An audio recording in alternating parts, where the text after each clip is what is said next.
Article 243G of the Indian Constitution is part of the broader framework established by the 73rd Amendment Act, 1992, which aims to empower panchayats, the local self-government bodies in rural areas, by decentralizing powers and responsibilities.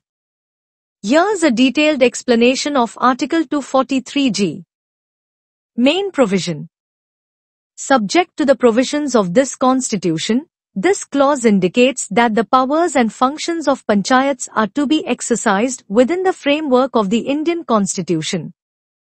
Legislature of a state may, by law, endow the panchayats with such powers and authority as may be necessary to enable them to function as institutions of self-government.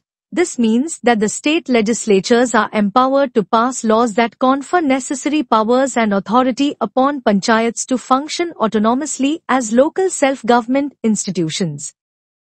Devolution of powers and responsibilities upon panchayats at the appropriate level. This signifies the transfer or delegation of powers from the state government to the panchayats at various levels, village, intermediate, and district. Specific responsibilities. A. The preparation of plans for economic development and social justice. Panchayats are tasked with formulating plans aimed at fostering economic growth and ensuring social justice within their jurisdictions. This includes addressing issues such as poverty alleviation, education, health, and other social welfare measures.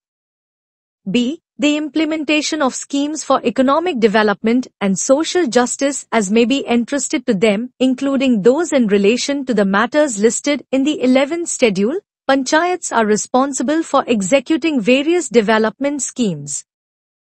The 11th schedule of the Constitution lists 29 subjects over which panchayats may have authority, including agriculture, land improvement, irrigation, animal husbandry, fisheries, social forestry, small-scale industries, rural housing, drinking water, and public health, among others.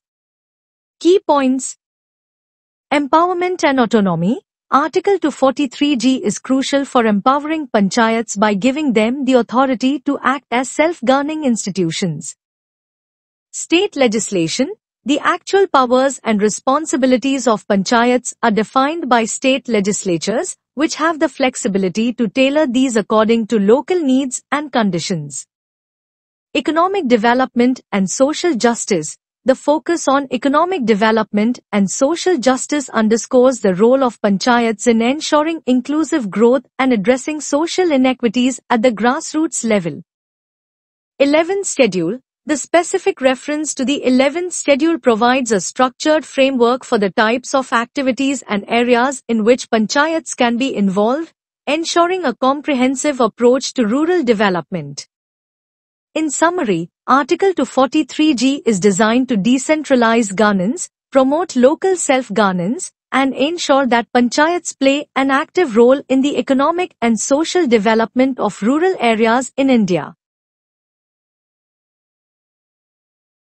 The Constitution of India. Part 9. The Panchayats. Article 243G. Powers, authority and responsibilities of panchayats. Subject to the provisions of this Constitution, the legislature of a state may, by law, endow the panchayats with such powers and authority as may be necessary to enable them to function as institutions of self-government, and such law may contain provisions for the devolution of powers and responsibilities upon panchayats at the appropriate level, subject to such conditions as may be specified therein, with respect to A. The preparation of plans for economic development and social justice. B. The implementation of schemes for economic development and social justice as may be entrusted to them, including those in relation to the matters listed in the 11th schedule.